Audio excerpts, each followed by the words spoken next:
Aqui está o roteiro, pontuado e organizado em parágrafos curtos, sem perder nenhuma linha. É aqui que você desce, disse ele.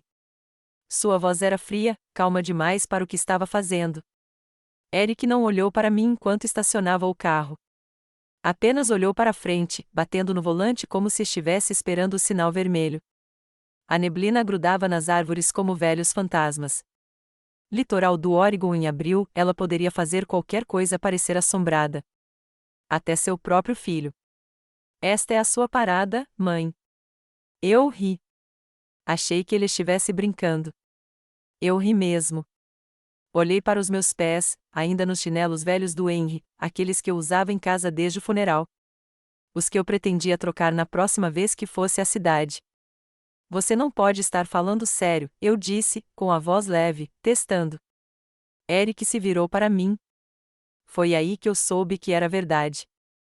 Ele me entregou a bolsa. A casa e o negócio são meus agora. A Susan já está trocando as fechaduras. Por um segundo, não consegui respirar. Pisquei com força, esperando que ele risse, balançasse a cabeça, dissesse que aquilo era algum tipo de mal-entendido horrível, mas ele não disse. Ele engatou a ré. Minha porta já estava aberta e eu estava parada no acostamento de cascalho de uma estrada vazia. Isso é loucura, eu disse baixinho. Você não pode simplesmente. Eric, eu sou sua mãe. Ele não olhou para trás. Apenas disse, você vai dar um jeito. Você sempre dá. E então ele se foi. Sem mala, sem celular, sem dinheiro. Só um casaco, minha bolsa e o som longo e sinuoso dos pneus na estrada molhada. Eu não chorei. Não naquele momento. Fiquei ali, com a espinha enrijecida pela umidade, o vento salgado do oceano enrolando-se em meus cabelos como dedos. Aquela névoa se adensava agora, engolindo as lanternas traseiras do carro do meu filho e, com ela, a vida que eu havia construído durante 40 anos. Mas eis o que Eric nunca entendeu, eu não estava sozinha. Eu era livre. Ele achou que tinha me descartado. O que ele realmente fez foi liberar algo. Algo que ele não conseguia prever. Porque ele não tinha ideia do que eu tinha feito antes da morte do pai dele. Enterramos Henry 6 dias antes. Mal me lembro do funeral, só de como meus calcanhares afundaram na grama molhada e como Eric se recusou a me olhar nos olhos.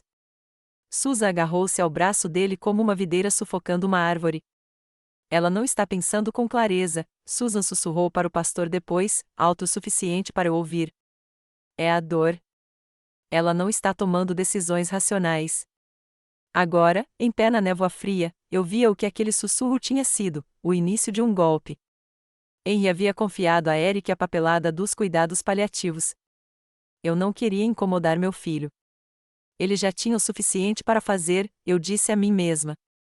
Eu só queria que Henry tivesse dignidade naquelas últimas semanas. Mas em algum lugar naqueles papéis, em algum lugar entre os comprimidos, os banhos de cama e as noites sem dormir, algo mais havia sido inserido. Algo com o meu nome, algo falsificado. Eu não sabia a extensão total na época, mas sabia o suficiente para ter medo. E para ficar com raiva. Porque não se tratava apenas de traição. Tratava-se de roubo de tudo. Meu marido, minha casa, minha voz e o próprio negócio que Henry e eu construímos do zero, a pousada que começou com 2 quartos e um fogão que eu mesma limpava todas as noites durante 15 anos. Eric sempre foi inteligente, mesmo quando menino. Inteligente demais, para ser sincero. O tipo de inteligência que se torna perigosa quando envolta em presunção e incentivada por uma mulher como Susan.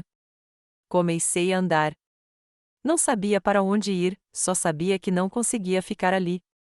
Meus joelhos doíam, minha boca estava seca. Mas passei por árvores pingando, por velhos postes de cerca cobertos de musgo e, em algum lugar entre o 3º e o 4º quilômetro, um pensamento me envolveu como um cobertor de lã. Eles acham que venceram Eric com suas mentiras suaves e o sorriso frágil de Susan. Acham que eu terminei, mas esqueceram de uma coisa. Eu ainda tenho o livro Razão do Henry. Eu ainda tenho o cofre. Enquanto eu caminhava pela estrada enevoada em direção à cidade, cada passo ecoava com a traição de Eric ainda ecoando em meus ouvidos. Ainda guardo o nome que ele nunca tirou daquela escritura. E ainda não morri. A névoa grudava no meu casaco como suor. Minhas pernas queimavam. Minha respiração ficou ofegante, mas não parei. Não porque eu não estivesse cansado, meu Deus, eu estava, mas porque parar significava pensar, e pensar poderia me destruir. Não havia vivalma por quilômetros, apenas o estalar do cascalho e o bater ocasional de asas acima. Aquela velha dor nos meus quadris piorava a cada subida, e minhas mãos, duras de artrite, estavam enfiadas nos bolsos do casaco. Mesmo assim, não chorei. Em vez disso, pensei nas lancheiras que eu costumava preparar, sanduíches de peru cortados em formato de dinossauro, bilhetinhos dobrados no bolso lateral. Você é corajosa. Você é gentil. Eu te amo, mãe. Eu tinha guardado todos os desenhos do Eric no jardim de infância, até os rabiscos que ele dizia serem baleias azuis, mas que pareciam mais nuvens derretendo. Eu era a mãe que lia 4 livros na hora de dormir, que aprendeu a trançar bonecos de ação no cabelo dele porque ele gostava de estilos guerreiros, que trabalhou em 2 empregos depois que as costas do Henry cederam para que o Eric não perdesse o acampamento de verão. E agora, descartada como lixo na beira da estrada. Balancei a cabeça, mais em descrença do que em tristeza. Aquele garoto que um dia correu para os meus braços depois de uma briga no pátio da escola, chorando porque alguém me chamou de velha demais para ser mãe de verdade, quando ele parou de me olhar como se eu fosse importante. Quando o amor deixou de ser suficiente. Depois de uns 10 quilômetros, vi a placa lascada do Graças General. Minhas pernas quase cederam ao vê-la. Grace administrava a loja desde que eu era criança, muito antes de instalar a máquina de café expresso e a prateleira de petiscos orgânicos para cães. O lugar ainda cheirava a lascas de cedro e mentol. A campainha da porta deu um tilintar fraco quando entrei. Grace ergueu os olhos de trás do balcão, com os óculos de leitura apoiados no nariz. Linda, disse ela, com a voz rouca de preocupação, você está com uma cara péssima. Estou com vontade, respondi, com os lábios frios demais para sorrir. Ela contornou o balcão e me abraçou antes que eu pudesse protestar. O que aconteceu? Eu fui andando, respondi simplesmente. Do cruzamento. Grace se afastou e me encarou como se chifres tivessem surgido em mim. São 13 quilômetros, caramba. 6 e troco, murmurei, dependendo de onde você medir. Ela me sentou, enrolou um cobertor de lã em volta dos meus ombros e me entregou um copo de isopor com café que fumegava como um milagre. Cadê o Eric? Minha garganta se apertou. Foi embora. Os olhos dela piscaram. Linda, o que você quer dizer com sumiu? Eu não conseguia responder. Não completamente. Ainda não. Ela não insistiu. Apenas deu um tapinha na minha mão. Sente-se. Descanse. Vou fazer um sanduíche para você. Enquanto eu estava ali sentado, tomando um café que tinha mais gosto de gentileza do que de cafeína, uma frase se repetia em minha mente como um hino: o que é amor sem respeito? Eu costumava pensar que o amor era a âncora, a coisa que mantinha tudo firme durante as tempestades. Mas âncoras arrastam, não é? Elas te mantêm preso. Respeito, porém, é o vento em suas velas. Eu amava o Eric completamente, intensamente. Mas deixei que ele parasse de me respeitar em algum momento, quando ele parou de ligar a menos que precisasse de dinheiro, quando a Susan começou a fazer aquelas sugestões discretas sobre eu ir mais devagar, quando eu os deixei assumir as contas médicas do Henry sem perguntar para onde os cheques estavam indo. Eu disse a mim mesma que era generosidade, flexibilidade. Mas agora, enrolada num cobertor na loja da Grace, com os pés cheios de bolhas e o orgulho sangrando, eu via claramente. Eu não tinha sido generosa. Tinha sido mimada. Chamei um táxi do telefone fixo da Grace. Ela se ofereceu para me levar, mas não suportei a gentileza. Ainda não. O motorista não fez perguntas, apenas me levou a uma pequena pousada perto da rodovia, do tipo que caminhoneiros usam quando as estradas ficam congeladas. Paguei em dinheiro, com o dinheiro de emergência que tinha no forro da minha bolsa, ideia do Henry. Ele sempre dizia, uma mulher nunca deve ser pega sem um reforço. E enquanto eu estava naquele quarto empoeirado, com a arandela tremeluzente e a colcha gasta, sussurrei em voz alta o que não ousava dizer desde que Henry faleceu: você estava certa, querida. Eu deveria ter previsto isso. Mas mesmo agora, apesar da dor, do choque e do silêncio insuportável, eu não estava quebrado. Ainda não. Na manhã seguinte, enquanto eu estava sentado na beira da cama do motel, lembrei-me das rosas que plantamos na nossa primeira primavera na pousada. Elas foram ideia do Henry. Ele disse que os hóspedes deveriam sentir um cheiro doce assim que saíssem dos carros. As primeiras impressões são as que ficam, ele me disse, com as mãos enterradas no solo úmido. Compramos 6 arbustos, 2 vermelhos, 2 de pêssego e 2 amarelos, e os plantamos em uma fileira curva perto do caminho da frente.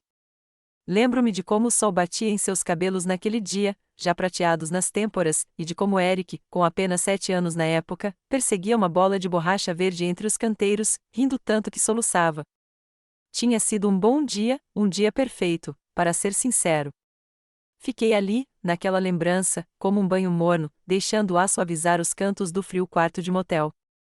Lá fora, a neblina não havia se dissipado, mas a luz estava mais forte, menos intensa.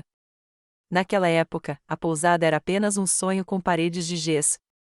Tínhamos apenas 2 quartos prontos e um cardápio de café da manhã rabiscado em um caderno.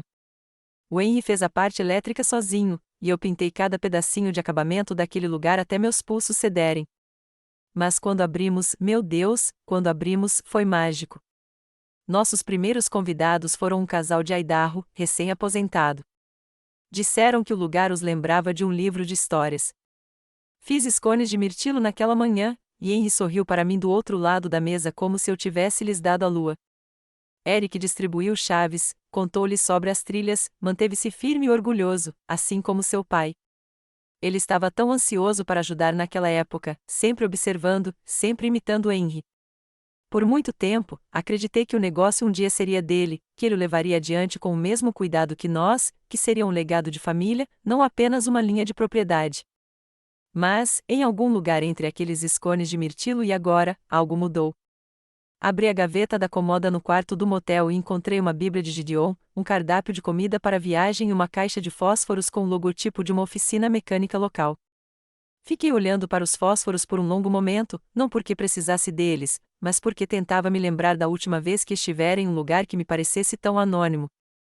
Passei 40 anos cumprimentando hóspedes com uma bandeja de muffins e um bilhete de boas-vindas escrito à mão, 40 anos sabendo que alguém, em algum lugar, precisava de informações, toalhas quentes ou ajuda para encontrar uma padaria local. Eu vivia uma vida em movimento. Agora eu estava parado. Mais tarde naquela tarde, saí para caminhar novamente, desta vez mais devagar, com mais cuidado. Meus joelhos reclamavam, mas eu precisava de ar. Havia um parque ali perto, um pequeno trecho de grama e cascalho com 2 mesas de piquenique e um balanço desgastado. Sentei-me na beirada de um banco e observei uma mãe enfiar um casaco acolchoado em uma criança pequena. Ela parecia exausta, o tipo de cansaço que eu me lembrava dos meus dias correndo atrás do Eric, tentando mantê-lo alimentado, limpo e razoavelmente decente em público. Ele era um sujeito difícil de lidar, inteligente, teimoso e sensível também. Naquela época, pelo menos, eu costumava cantar para ele quando ele não conseguia dormir, inventava canções de ninar sobre dragões que só queriam uma caverna silenciosa e um cobertor macio. Ele se aconchegava em mim como um cachorrinho, com os olhos pesados e os dedos enroscados no meu cabelo. Para onde foi aquele menino? De volta ao quarto do motel, encontrei meu diário no bolso lateral da bolsa. Era um diário de couro surrado que Henry me deu 2 natais atrás, ainda cheirava levemente a cedro e tinta. Folheei as páginas em branco e encontrei a última coisa que havia escrito meses antes de Henry morrer, asterisco não deixe que te deixem de lado. Você ainda tem um nome na escritura, asterisco. Sua letra, seu último bilhete para mim, deixado na geladeira na semana em que ele parou de andar. Parecia um clarão no escuro. Ele sabia, mesmo em seus últimos dias, que tinha previsto algo. E talvez eu também. Talvez eu só tivesse tido medo de dar um nome. Mas agora tinha um nome, traição. E tinha um rosto, o de Eric. Naquela noite, deitei-me na cama dura demais do motel e fiquei olhando para o teto manchado de água. Não chorei, mas sussurrei, sinto sua falta, Henry. Então, após uma longa pausa, acho que finalmente estou pronta para fazer o que você me disse. Não foi apenas um momento que me alertou. Foram centenas de pequenos sinais que escolhi ignorar. Os avisos foram suaves no início, não gritos, apenas sussurros, como quando Eric parou de ligar a menos que algo precisasse de conserto ou financiamento. Como está o encanamento? Ele perguntava, e eu pensava, asterisco que legal, ele está preocupado asterisco, até que 3 minutos depois ele respondeu, asterisco porque o primo da Susan conhece um cara que poderia reformar o sistema inteiro por 15 mil asterisco.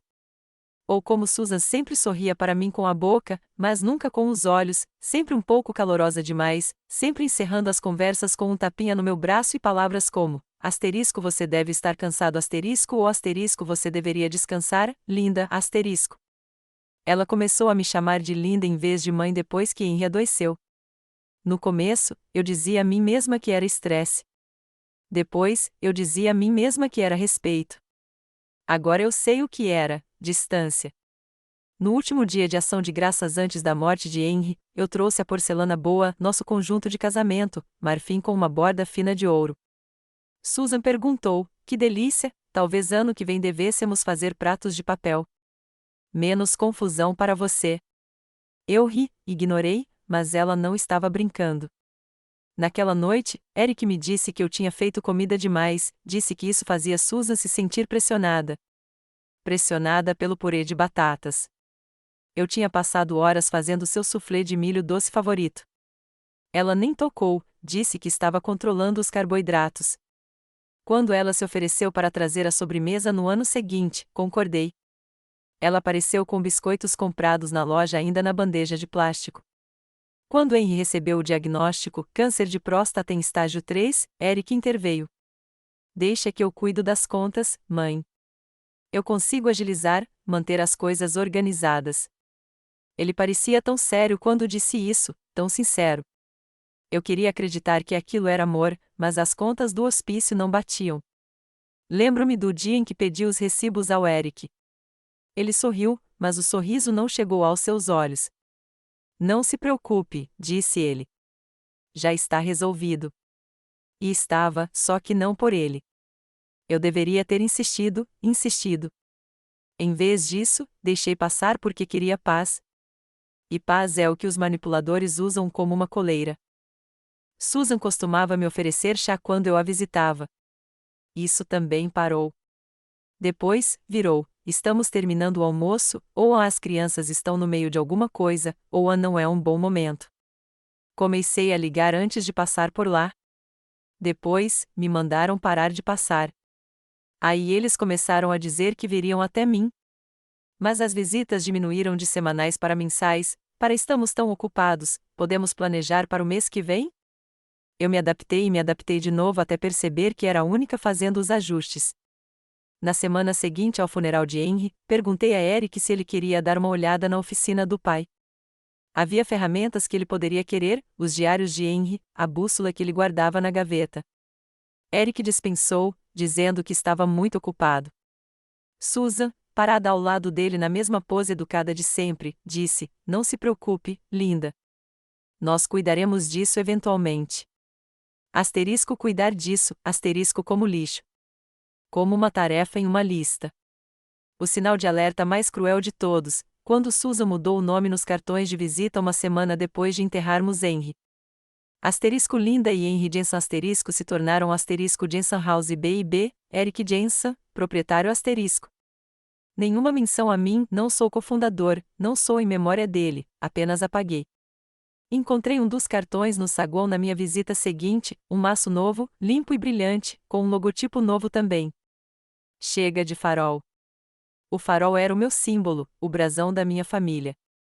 Eles o substituíram por um asterisco J asterisco cursivo e folha de ouro, como se fossemos um resort de luxo e não uma humilde pousada costeira construída com esperança, vapores de tinta e as costas machucadas de Henry. Fiquei ali parada, segurando aquele cartão, olhando para o meu nome desaparecido. E, mesmo assim, não disse nada. Simplesmente fui para a cozinha e comecei a dobrar roupa como uma maldita empregada. Naquela noite, no motel, fiz uma lista. Cada vez que engoli minhas perguntas, cada vez que sorri apesar do desconforto, cada momento em que me deixei acreditar que aquilo era amor em vez de uma lenta rejeição. No final, eu tinha 4 páginas inteiras, não de queixas, mas de evidências. As pessoas falam sobre o sapo na água fervente, como ele não percebe a temperatura subindo até estar cozido. Bem, eu era o sapo. E eles aumentavam o fogo um grau doce e sorridente de cada vez. Decidi ligar para minha sobrinha na manhã seguinte. Não sei o que eu esperava, talvez uma tábua de salvação, talvez só ouvir alguém dizer que eu não estava louca. O nome dela é Colleen, a namorada da minha irmã, 38, talvez 39 agora, com 2 filhos e um marido que vende seguros. Nunca fomos muito próximas, mas ela costumava me mandar cartões de Natal com glitter e bilhetinhos rabiscados no canto. Quando Henry faleceu, ela me mandou um buquê e um cartão que dizia: "Me avise se precisar de alguma coisa." Então, liguei. O telefone tocou 6 vezes antes que ela atendesse. "Olá, Colleen. É a tia Linda." Uma pausa. "Ah, oi. Nossa, quanto tempo. Como você está?" Algo naquela pausa me fez revirar o estômago. "Estou aguentando firme. Na verdade, eu gostaria de um favor." "Nada demais." "Ah," ela disse. "Certo." O tom havia mudado, não exatamente frio, apenas distraído ou desconfortável. Contei a ela gentilmente que não estava em casa, que tinha havido um pequeno problema e que estava tentando decidir meus próximos passos. Não mencionei o nome do Eric. Não queria parecer dramática. "Só preciso de um lugar para ficar por alguns dias, talvez", disse eu, enrolando o fio do telefone do motel nos dedos. Só para pensar. Eu estaria fora do caminho. Colleen ficou quieta. Eu ouvia uma televisão ao fundo e o leve tilintar de pratos. Então ela disse: "Tia Linda, não é que eu não queira ajudar. É que, as coisas estão meio malucas agora. O Kevin está trabalhando em turnos dobrados, a Ava tem aula de dança e o nosso quarto de hóspedes está cheio de armários. Nós só." "Está tudo bem," eu disse, com a voz leve. "Eu entendo." Outra pausa. "Então, você tentou ligar para o Eric?" E lá estava. Tenho certeza de que ele não quis dizer o que aconteceu. Claro que não. Ninguém fala sério até que fale mesmo. Agradeci pelo tempo dela. Ela disse: "Mantenha contato", e desligou sem perguntar onde eu estava. Fiquei ali sentado por um tempo, o zumbido da geladeira do motel mais alto do que deveria. Talvez eu tenha sido estúpido por ligar para ela, por pensar que alguém daquele lado da família me ajudaria a ver as coisas com clareza. Mas aquele chamado não era sobre abrigo. Não exatamente. Era sobre ouvir alguém dizer: *sim, isso está errado. Você importa, *. Fiz mais uma ligação naquela manhã, para os pais da Susan. Eles sempre foram educados, secos como torrada queimada, mas educados. A mãe dela atendeu. "Linda", disse ela lentamente, como se estivesse ensaiando como soar surpresa. "Olá, Marta. Espero não estar ligando em uma hora ruim." "Ah, bom", ela hesitou. "Estamos terminando o brunch. Posso te ligar depois?" "Não vou te demorar muito", eu disse, mais gentil do que me sentia. "Só queria perguntar se você falou com a Susan ou com o Eric." Outra pausa. Então, um tilintar de talheres. "Ouvimos dizer que havia tensão e que talvez você estivesse se afastando, deixando-os liderar." Se afastando, deixando-os liderar, as frases eram tão polidas, tão neutras, que parecia que eu tinha sido apagada na voz passiva. Eu não recuei, eu disse. Fui empurrado. "Linda", ela suspirou, "você teve um ano difícil, perdendo o Henry, lidando com os negócios, o estresse de tudo. Talvez seja a hora de descansar. Eric é muito capaz. Capaz de trair, talvez, Entendo", eu disse. "Bem, obrigada pela sua honestidade." "Você está em nossos pensamentos", ela respondeu, com todo o carinho de um médico dando más notícias. Desliguei antes que ela pudesse se despedir. Então, foram 2 ligações, 2 portas gentilmente, mas firmemente fechadas. O mundo estava se inclinando, e todos que eu procurava estavam ocupados arrumando seus lugares. Fui até uma lanchonete na mesma rua do motel, daquelas com garrafas de ketchup desbotadas na mesa e garçonetes que chamam você de querida. Pedi uma sopa de queijo grelhado e tomate. A garçonete me trouxe um pacote extra de biscoitos de ostra. Ela não sabia, mas me salvou das lágrimas. É estranho, não é? Quando alguém que você criou lhe vira as costas, não é apenas traição, é apagamento. Eu era a mulher que embalava o Eric para dormir durante tempestades, que o ensinava a ler, a costurar um botão, a dirigir em asfalto molhado. E agora eu era um incômodo, uma reputação a ser administrada, um fardo. De volta ao motel, fiquei olhando para o teto por um longo tempo. Eles queriam que eu descansasse. Bem, eu descansaria. Eu descansaria. Eu esperaria. E então, quando chegasse a hora certa, eu acordaria, e eles não gostariam do que viria a seguir. Anos atrás, hipotequei minha parte do negócio para ajudar o Eric a abrir seu primeiro restaurante. Ele prometeu que eu a receberia de volta em um ano. Ele até redigiu um pequeno contrato na nossa mesa da cozinha com uma caneta emprestada e muita confiança. Ainda o guardo em algum lugar numa caixa de arquivo marcada como *Eric Investments *, uma pasta inteira de promessas. O restaurante se chamava Coastal Fire. Ele achou que soava ousado. Contratou um artista local para criar o logotipo. Pediu para Susan posar para as fotos do site com taças de vinho e legendas convencidas como * combinações selecionadas da mesa da família do nosso chefe proprietário *. Meu dinheiro pagou tudo, a construção, as licenças, as cadeiras importadas da Itália, porque Susan disse que a estética importa. Eu não discuti. Eu estava orgulhosa. Nervosa, claro, mas orgulhosa. Ele tinha 31 anos, era recém-casado e cheio de ambição. Henry tinha acabado de receber alta da segunda rodada de radioterapia. Precisávamos de uma vitória. Então, eu disse sim. Fiz uma segunda hipoteca da minha participação na pousada, o mesmo negócio que eu cofundei, cogerenciei e coamei. Arrisquei meu nome para que meu filho pudesse perseguir um sonho. Henry não disse muita coisa, mas me lembro da cara dele quando assinei os papéis. Aquele longo suspiro que ele deu, como um balão esvaziando em câmera lenta. Você está apostando nele, disse-lhe baixinho. Só espero que ele saiba quanto custa. Ele não fez isso. Porque a Coastal Fire brilhou por 6 meses, depois piscou e depois se apagou. Muitas despesas gerais, poucos clientes. Um chefe viciado em comprimidos. As ideias de Susan sobre parcerias com influenciadores nunca deram certo. Dispensaram os funcionários em janeiro. O contrato de locação foi rescindido em abril. No verão, Eric estava de volta à nossa cozinha, queimado de sol e amargurado, dizendo que o mercado não estava pronto para sua visão. Henry serviu-lhe café. Eu servi em silêncio. Nunca mais vi um centavo daquele dinheiro. Quando Henry adoeceu pela última vez, vendemos o anel da minha mãe para cobrir os remédios que o plano de saúde não cobria. Vendi o broche de esmeralda que Henry me deu no nosso 25º aniversário de casamento, vendi a penteadeira antiga que herdei da minha avó, tudo para pagar as contas. A Susan disse uma vez que adorava o meu sentimentalismo, mas quando pedi que ela devolvesse um par de brincos de ouro que lhe emprestei para um casamento, ela disse que não conseguia se lembrar onde os tinha guardado.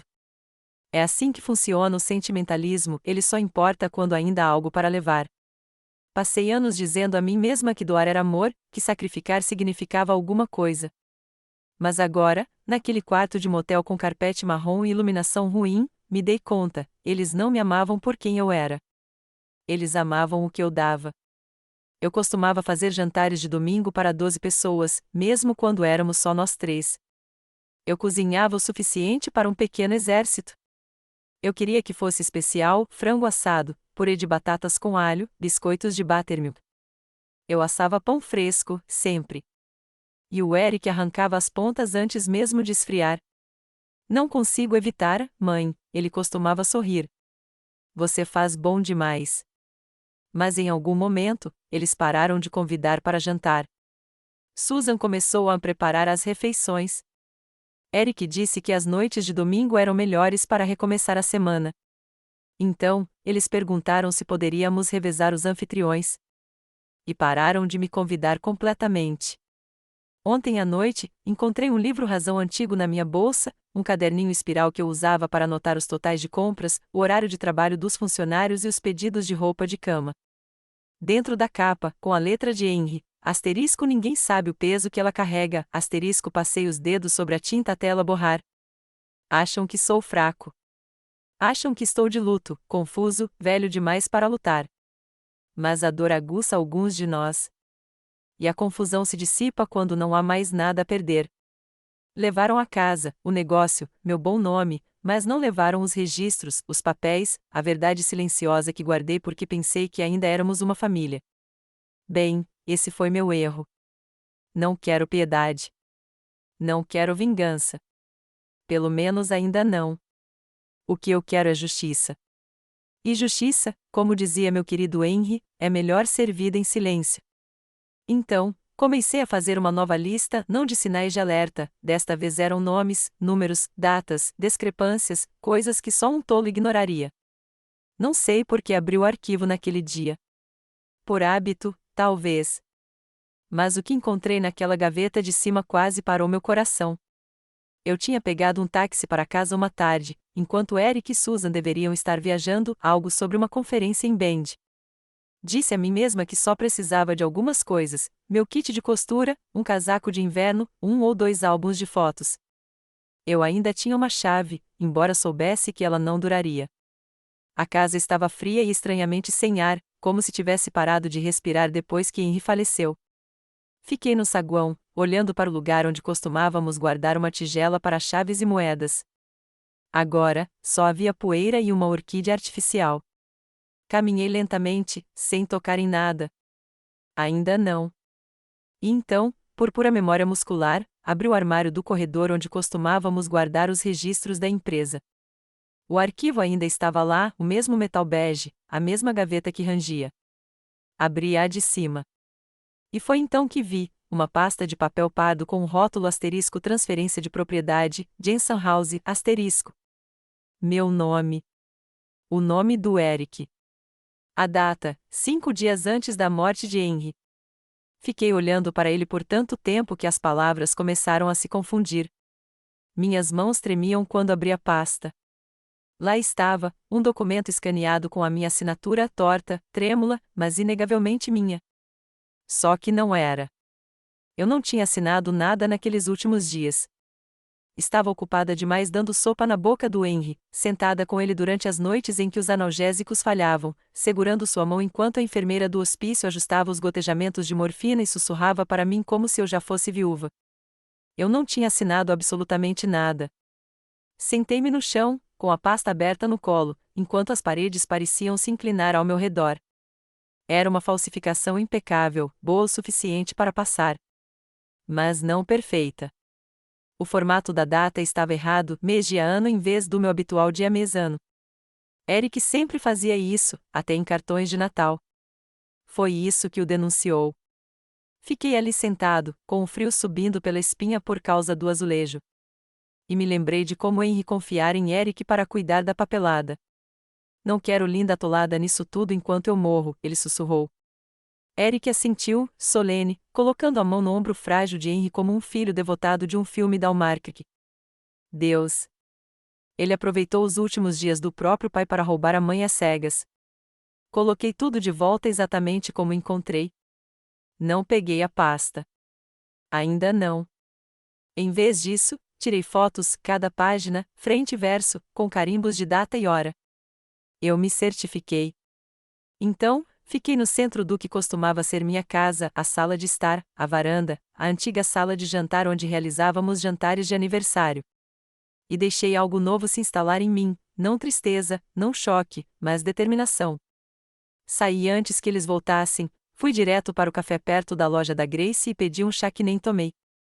Sentei num canto com as fotos abertas no meu celular, dando zoom, lendo cada palavra. Havia linhas de testemunhas no documento em branco, desleixadas, apressadas. Ele nem se dera ao trabalho de fazer com que parecesse legítimo. Contava que eu estivesse quebrado demais para perceber. E talvez eu estivesse, mas não mais.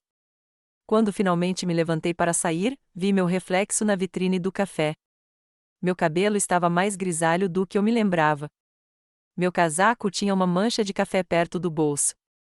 Mas meus ombros estavam retos, e meus olhos, claros. Não voltei para o motel. Aluguei um quarto em uma pequena pousada à beira da estrada com um nome diferente, Ana Lee. Henry teria gostado.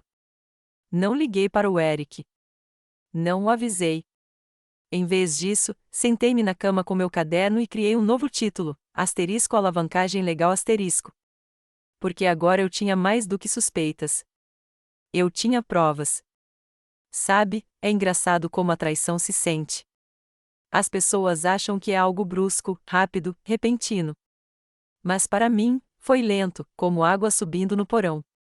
Você não percebe que está se afogando até molhar os tornozelos. E aí, um dia, você acorda ofegante. Bom, eu tinha encontrado o vazamento e estava prestes a demolir a maldita casa. Fiz o check-in na pousada usando um nome falso e $100 em dinheiro. Pela primeira vez em semanas, dormi a noite toda sem chorar. O quarto era simples, paredes brancas, uma poltrona caída, uma daquelas colchas velhas que pareciam mais decorativas do que aconchegantes, mas parecia meu. Nenhuma lembrança de quem eu costumava ser. Nenhuma foto de família, nenhum eco do último suspiro de Henry, apenas silêncio. Eu não sonhei. Não me revirei nos lençóis nem acordei às 3 da manhã ofegante como fazia todas as noites desde o funeral. Eu apenas dormi. Quando abri os olhos para a luz pálida da manhã, percebi algo estranho, eu não tinha mais medo. Eu estava sozinha, sim. Eu estava de luto, sim. Mas eu não estava confusa. Não mais. E a clareza era um tipo de paz que eu não sentia há anos. A dona da pousada era uma mulher de uns 50 anos chamada Ruth, olhos gentis, corte de cabelo prático, mãos que pareciam ter assado 1000 tortas. Ela não fez perguntas quando paguei em dinheiro. Apenas me entregou a chave e disse: o quarto 4 pega sol da manhã. E pegava. Eu me sentava perto da janela com uma caneca morna de café instantâneo e deixava a luz penetrar na minha pele. Não falava com ninguém. Não respondia mensagens. Claro, não havia muitas para responder. Eric não tinha ligado. Nenhuma vez. Nenhum pedido de desculpas. Nenhuma explicação. Nenhum asterisco onde você está, mãe, asterisco só silêncio. Engraçado, não é mesmo, como as pessoas conseguem seguir em frente tão rápido quando já te descartaram. Naquela manhã, peguei a última carta que Henry me escreveu. Não era nada chique, apenas um post-it colado na geladeira 3 dias antes de ele falecer. Ele tinha escrito: asterisco, certifique-se de estar protegido. As pessoas vão mostrar os dentes quando a refeição terminar, asterisco. Eu costumava pensar que isso significava seguro de vida, o testamento, as contas bancárias. Agora eu sabia melhor. Ele se referia ao Eric. Ele se referia a Susan. Peguei o envelope que coloquei no forro da minha mala de viagem. Dentro, uma cópia da escritura original da pousada Jensen House, datada de 1982. Proprietários: Henry e Linda Jensen, sócios em partes iguais. Em nenhum lugar naquele papel estava o nome de Eric.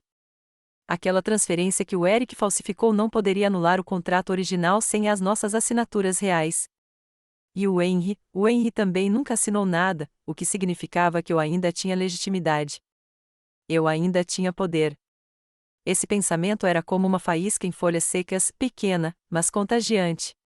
Caminhei até a biblioteca mais próxima naquela tarde, sentei-me diante de um computador público, com o coração batendo forte como se estivesse cometendo um crime. Procurei informações sobre a lei de propriedade do Oregon, abri documentos, li cláusulas até meus olhos ficarem turvos e, lentamente, o roteiro começou a se formar. Fraude, falsificação, transferência inválida de propriedade, palavras que eu nunca pensei que precisaria, palavras que agora tinham peso. Imprimi 3 páginas, marquei o que importava e as guardei em uma pasta de papel pardo debaixo do casaco. Quando saí para a brisa fria, eu não tremia mais. Eu estava firme.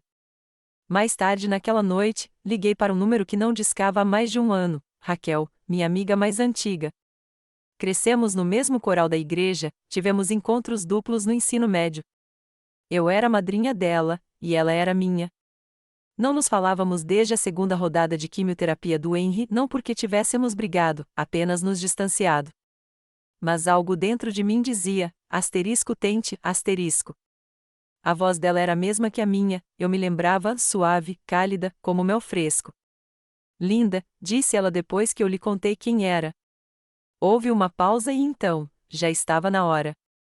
Conversamos por 2 horas sobre tudo: o motel, o Eric, os documentos falsos. Ela não perguntou por que eu não tinha ligado antes. Não me disse coisas vazias. Ela apenas disse: venha ficar comigo. Tenho um chalé perto do lago. Silencioso, limpo, e ninguém sabe o seu nome aqui. Hesitei. Não discuta, disse ela. Você parece alguém que se esqueceu de que ainda importa. E que se dane, essas palavras me atingiram com mais força do que a traição do Eric. Porque ela estava certa. Eu tinha esquecido. Arrumei minhas coisas na manhã seguinte, deixei um bilhete de agradecimento para Ruth com uma nota de 50 dentro e então peguei uma carona para o norte, em direção a Raquel, em direção às árvores, em direção a algo que parecia esperança. A cabana de Raquel cheirava a cedro e histórias antigas. Desfiz as malas lentamente, um suéter de cada vez, com medo de que, se me apressasse, o silêncio pudesse me abater. O lugar ficava à beira de um lago, tão silencioso que parecia um segredo. Uma varanda estreita contornava um dos lados, e uma única cadeira de balanço me aguardava como se soubesse que eu viria. Raquel a chamava de refúgio, mas não era nada chique, apenas limpo, silencioso, cheio de painéis de madeira e paz. Só percebi o quanto estava nervoso quando não ouvi mais nada, nenhuma voz, nenhuma porta batendo, nenhum silêncio passivo-agressivo, apenas o som de um mergulhão cantando do outro lado da água e o estalar de pinhas caindo na mata. Parecia um santuário, daqueles que não pedem nada além de respirar. Raquel tinha me deixado um bilhete e uma geladeira abastecida. Ela estava passando alguns dias com a filha na cidade. Asterisco descanse asterisco, dizia o bilhete, sublinhado 2 vezes. Asterisco deixe o musgo crescer de novo, asterisco só percebi que estava chorando quando minhas lágrimas atingiram o bilhete e borraram a tinta. Entrei em um ritmo, manhã cedo à beira do lago com chá, pequenas caminhadas entre as árvores, tardes na varanda enrolada em um velho cobertor de lã, observando o sol se espalhar pela água. Mas, no terceiro dia, o silêncio começou a mudar não porque não fosse bem-vindo, mas porque eu não conseguia mais fugir das minhas próprias perguntas. Será que eu tinha criado o Eric de forma errada? Será que eu o tinha tornado ganancioso ao me entregar demais? Será que eu o tinha ensinado que amor significava sacrifício incondicional, para que ele nunca aprendesse a valorizar o sacrifício? Os pensamentos vieram pesados, envoltos em culpa e vergonha suave. Comecei a pular refeições. Meu estômago embrulhou ao ver ovos. Eu me sentia tonta mesmo sentada. Minhas mãos doíam de frio. Mas não era só isso. Era um cansaço mais profundo, um desfazer profundo. Certa manhã, caminhei pela trilha de cascalho até o cais e tentei trazer de volta um galão de água do poço. Não era longe, talvez uns 50 metros. Cheguei à metade do caminho antes que o mundo virasse. Meus joelhos cederam. O jarro de água rolou dos meus braços e caiu no mato. Sentei-me pesadamente no chão, com a respiração entrecortada, o suor frio, e fiquei ali por quase 1 hora. Eu não estava doente, não como Henry, mas também não estava bem. A tristeza faz isso. A traição também. Você para de comer. Você para de falar. E então, um dia, você quase desmaia tentando carregar uma jarra d'água. Naquela noite, enrolei-me no sofá da cabana, com um cobertor em volta dos ombros, e fiquei olhando para as chamas do fogão a lenha.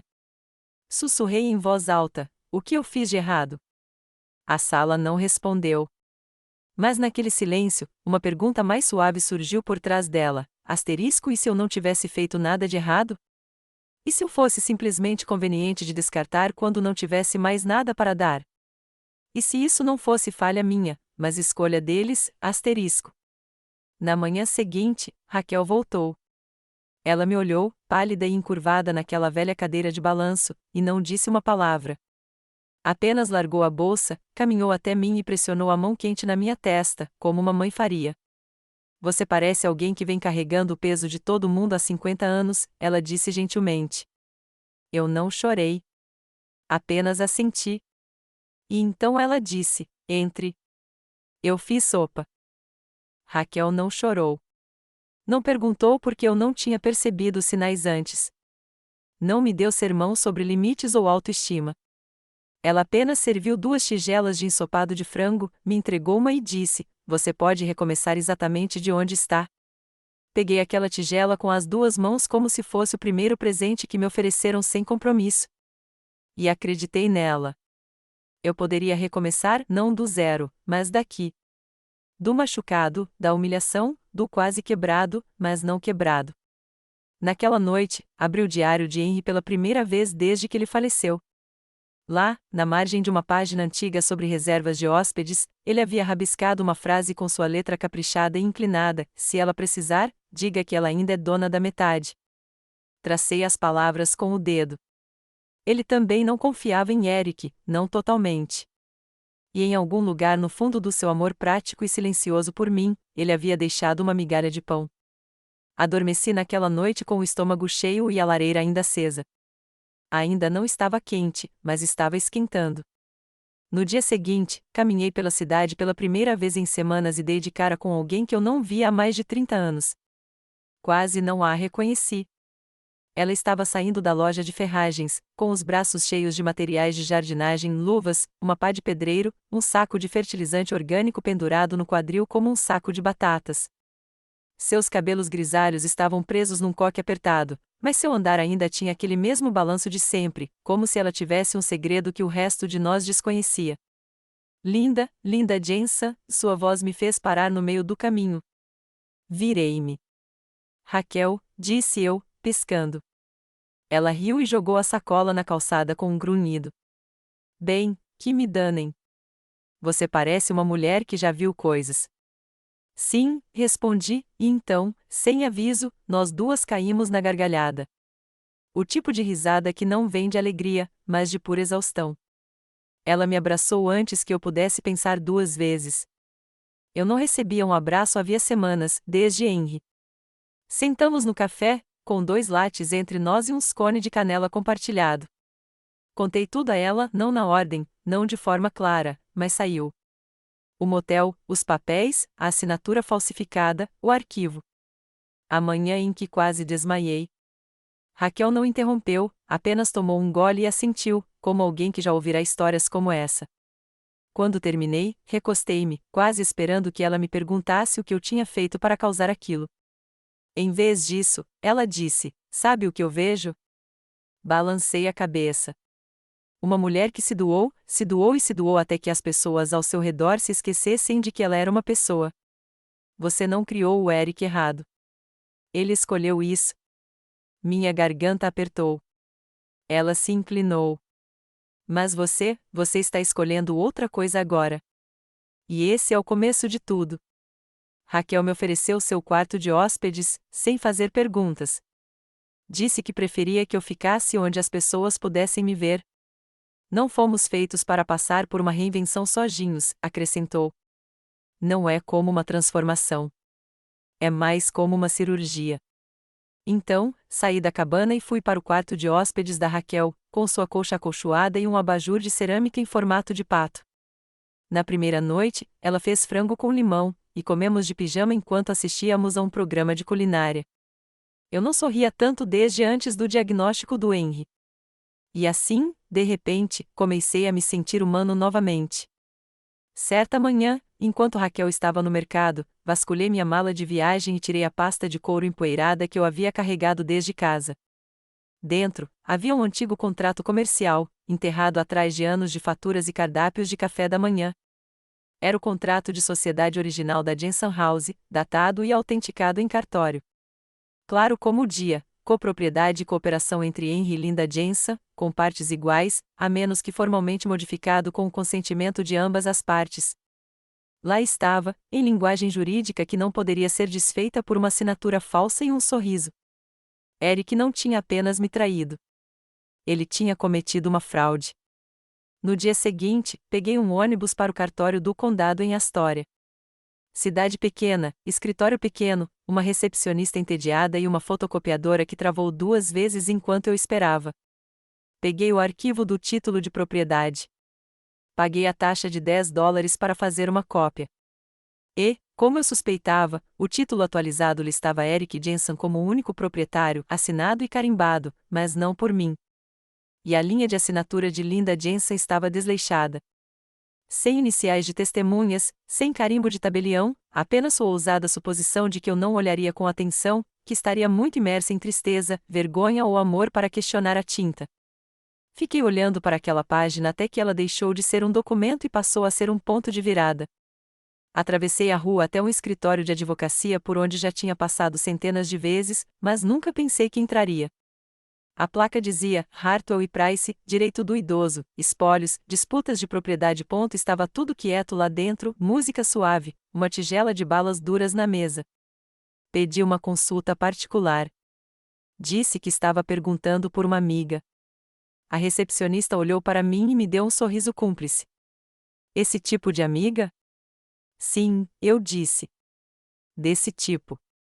Quando a advogada entrou, 30 e poucos anos, terno elegante, olhar suave, levantei-me, mas meus joelhos quase cederam. Ela estendeu a mão. Sou Nora Price. O que posso fazer pela senhora? Parei por um segundo. Então eu disse, Jensen. Linda Jensen. Porque eu já tinha cansado de me esconder. Nora era mais jovem do que eu esperava, mas muito esperta. Deu uma olhada nos documentos falsificados e disse, podemos fazer alguma coisa com isso. Folheou os papéis como se tivesse esperado a carreira inteira por algo interessante. Sentei-me em frente a ela, com as mãos cruzadas no colo, tentando não parecer tão assustada quanto me sentia. Você não é louca, disse ela depois de um instante. Este é um caso clássico de abuso financeiro contra idosos. E fraude, no mínimo. Eu não tinha percebido o quanto precisava ouvir essas palavras exatas. Não, coitadinho de você. Não, às vezes é assim que a família é. Apenas você não é louco. Foi quando minhas mãos finalmente pararam de tremer. Fizemos um plano real, legal, estratégico e discreto por enquanto. Nora explicou que a assinatura falsificada, somada à escritura original e à ausência do tabelião, invalidava a transferência.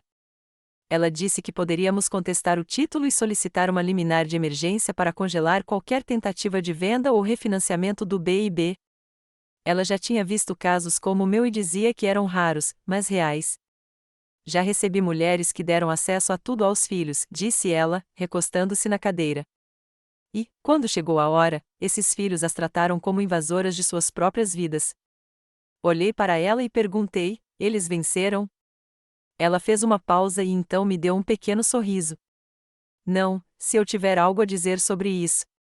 Paguei a comissão dela com o dinheiro que Henry e eu tínhamos guardado anos atrás, uma conta particular em meu nome, aberta um ano depois do restaurante falido do Eric. Henry me entregou o talão de cheques e disse, só para o caso de precisarmos ser ágeis. Na época, achei que ele estava sendo dramático. Agora vejo o que era, um seguro contra o nosso próprio filho.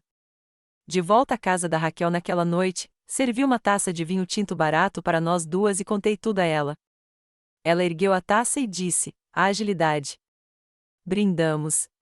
Depois rimos, uma risada de verdade, daquelas que só acontecem depois de semanas carregando algo pesado demais para nomear. Comecei a escrever novamente no diário, todos os dias antes do café da manhã, não por nostalgia, mas como evidência. Anotei tudo o que me lembrava sobre a maneira como Eric cuidou dos cuidados de Henry, como Susan mudou as senhas do sistema de reservas de hóspedes, o dia em que os cartões de visita mudaram sem o meu nome. Revisei livros antigos, marquei cada linha que não batia. Cheguei a ligar para nossa ex-governanta, Maria, que me contou, nervosa, que Susan pediu a ela para jogar fora uma pilha de correspondências endereçadas a mim 2 semanas depois do funeral, correspondências que nunca vi.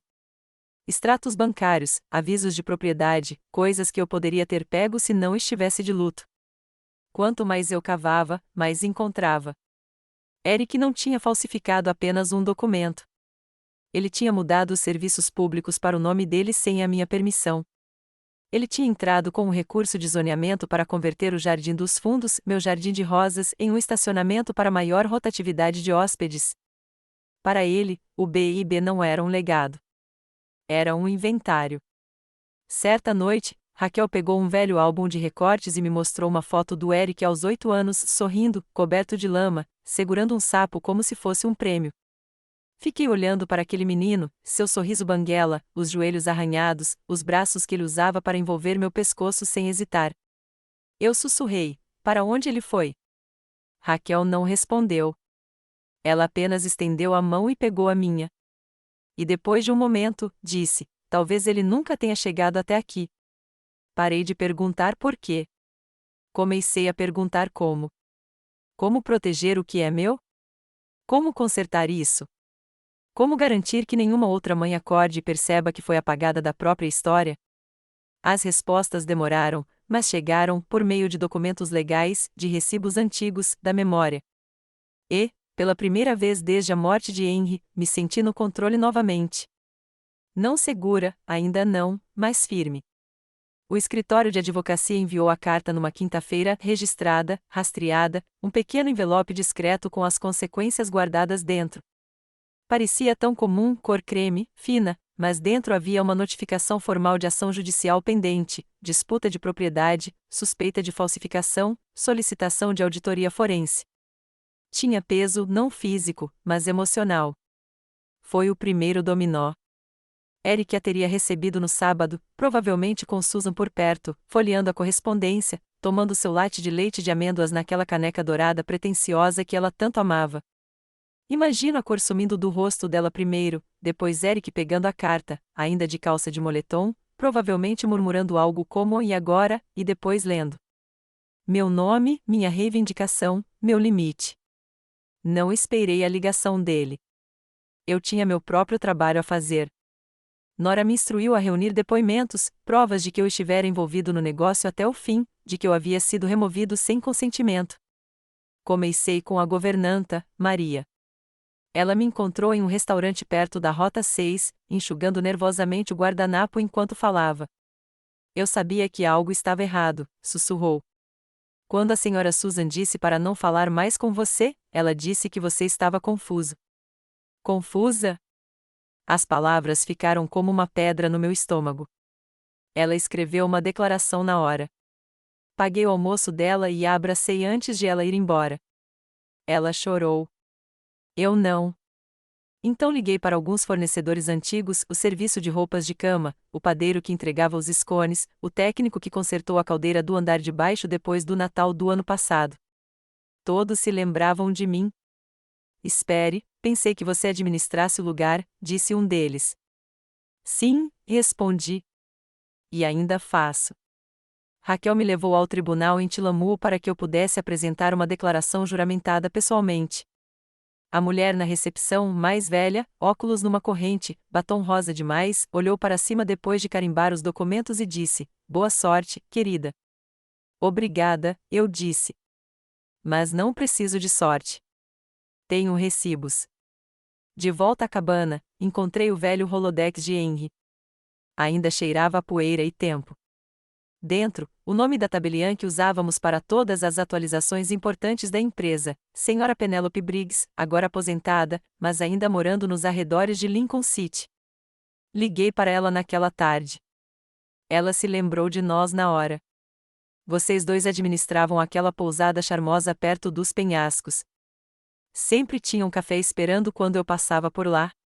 Perguntei se ela tinha presenciado alguma transferência de escritura nos últimos meses de vida de Henry. Não, ela respondeu.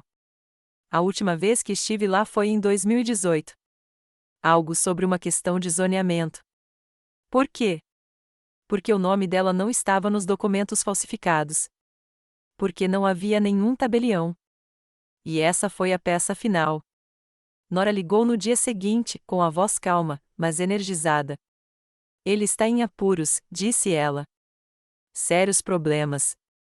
Temos o suficiente para uma moção para reverter o título e uma ação civil por danos, possivelmente até mesmo acusações criminais, dependendo de até onde você quiser ir. Sentei-me ali na cozinha da Raquel, com as mãos agarrando uma caneca de café lascada, e pensei nisso. Acusações criminais contra meu próprio filho. Uma parte de mim estremeceu. Claro que sim. Mas uma parte maior, mais estável, mais velha, mais sábia, sabia que não se tratava de vingança.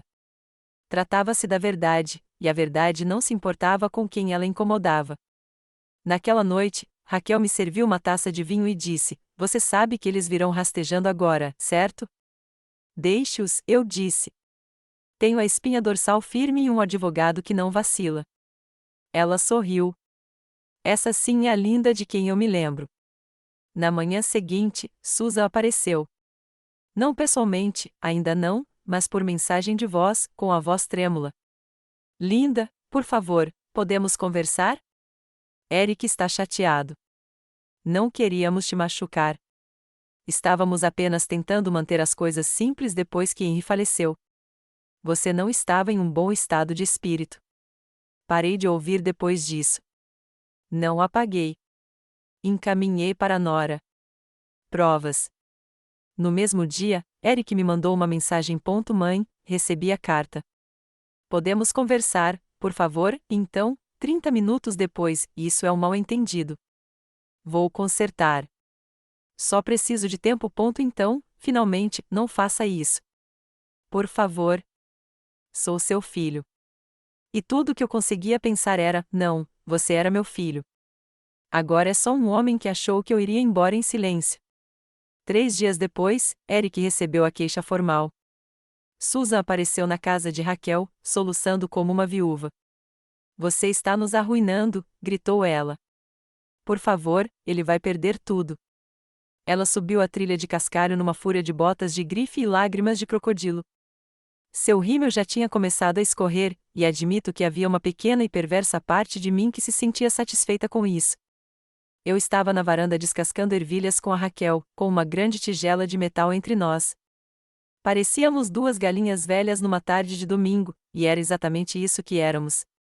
Não me mexi quando a Susan subiu o primeiro degrau. Nem me mexi. Raquel se inclinou e murmurou: prepare-se para o impacto. E então Susan abriu a boca. Você está destruindo a nossa família, soluçou. Você não precisava fazer isso. Eric não queria te machucar. Ele achou que você estava sobrecarregada. Ele achou que seria mais fácil. Levantei uma das mãos, lenta e deliberadamente. Susan, eu disse, pare. Ela piscou, atordoada pelo som da minha voz, monótona, firme, não a sogra de ombros suaves que ela estava acostumada a enganar. Você tem razão, continuei. O Eric não queria me machucar. Ele queria me apagar. Ela me encarou, boquiaberta. Você não entende. Ele está sob muita pressão. Estamos atrasados com a hipoteca, o emprego dele não é mais o mesmo, e investimos tudo no B&B. Você derramou meu a não coloque dinheiro no B&B, eu disse calmamente. Você falsificou meu nome. Usou a morte de Henry como disfarce e me deixou na beira da estrada como um gato de rua. Os lábios de Susan se abriram, mas ela não tinha nada a dizer. Então me levantei, não rápido, não dramático, apenas o suficiente para me levar acima dela. Enterrei o homem que amei por 43 anos, disse eu, com a voz firme como pedra. Perdi minha casa. Perdi meu filho. Mas sabe o que encontrei? Ela não respondeu. Meu nome, eu disse. Minha espinha dorsal. E um excelente advogado me apoiando. Raquel pigarreou. E não se esqueça da sua senhoria. Isso quase me fez sorrir. Susan tentou novamente, com a voz embargada. Ele é seu filho, Linda. Você vai mesmo deixá-lo perder tudo? Olhei-a fixamente nos olhos. Ele já fez isso, eu disse, no momento em que foi embora. Não bati a porta quando entrei. Não gritei nem chorei. Simplesmente voltei a descascar ervilhas na cozinha enquanto Raquel preparava um bule de chá fresco. Lá fora, o carro da Susan ficou parado na garagem por 10 minutos inteiros antes que ela finalmente partisse. As consequências vieram logo depois disso. Eric ligou para o escritório da Nora 2 vezes, depois enviou um e-mail e tentou entrar com uma reconvenção, alegando que eu era mentalmente incapaz na época do acordo original. Nora encerrou o processo tão rápido que mal causou impacto. Ela está esquecendo quem tem os recibos, disse ela, agitando o depoimento de Penelope Briggs como uma bandeira da vitória. Então, o congelamento do título foi aprovado, o que significava que Eric não podia vender, alugar, tomar empréstimo ou fazer absolutamente nada com o B&B sem a minha assinatura. De repente, eu não era mais um fantasma. Eu era coproprietário novamente. Ouvi na cidade que Eric cancelou sua viagem para Palm Springs, que Susan retirou seu Casa Ensemble de estilo de vida, que estava cheio de fotos do B&B e legendas como nosso legado familiar e construído do zero pelo amor. Amor, aparentemente, tirou um mês de folga. A comunidade começou a notar. As pessoas começaram a se perguntar, por que Linda não estava mais na pousada? Por que ela não tinha vindo para a festa de inauguração? É engraçado, quando você mora em uma cidade pequena há tempo suficiente, as pessoas se lembram. Elas podem não dizer isso em voz alta, mas observam e, eventualmente, sussurram. Um dos lojistas locais até me enviou uma torta, sem bilhete, apenas um pedido de desculpas embrulhado em papel alumínio, adoçado com açúcar e solidariedade silenciosa. Naquela noite, sentei-me com Raquel, com uma fatia de torta de maçã na frente de cada um de nós, e disse: eles pensaram que eu iria desmoronar. Raquel olhou para mim por cima do garfo. Você é a única mulher que conheço que consegue transformar o fato de ser descartada em um processo judicial. Eric não deu as caras por um tempo, orgulhoso demais, bravo demais, talvez até com um pouco de medo. Mas eu sabia que ainda não tínhamos tido nossa última conversa, e eu estava pronto para ela.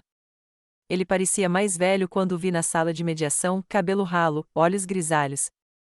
Esperei que ele falasse primeiro, mas ele não falou, então eu falei. Sentamo-nos diante de uma longa mesa de conferências em uma sala abafada no escritório de Hartwell e Price. Um bule de café fraco permanecia intocado entre nós. O mediador, um homem de fala mansa, óculos de aro fino e sorriso neutro, nos deu as boas-vindas e perguntou se gostaríamos de começar com intenções em comum. Quase ri. Eric olhou para as mãos entrelaçadas. Sua aliança brilhava, mas sua confiança havia diminuído. Susan não estava lá.